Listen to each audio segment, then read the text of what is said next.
Cornflakes खा रहे हैं, ये रात को खा रहे हैं, इसके साथ साथ मिठू मिठी दोनों खा रहे हैं दूध कॉर्नफ्लेक्स।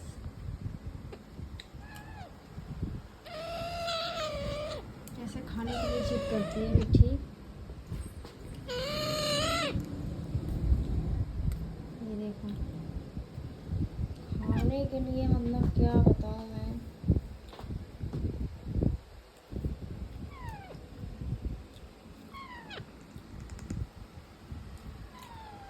ये देखिए गाइस कैसे दोनों खा रहे हैं।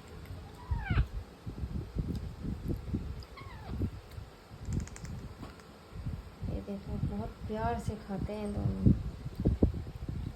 मतलब खाते भी हैं। चम्मच ऐसा करते हैं वाइब्रेट, जैसे लग रहा है कुछ मतलब चम्मच हिल रहा है।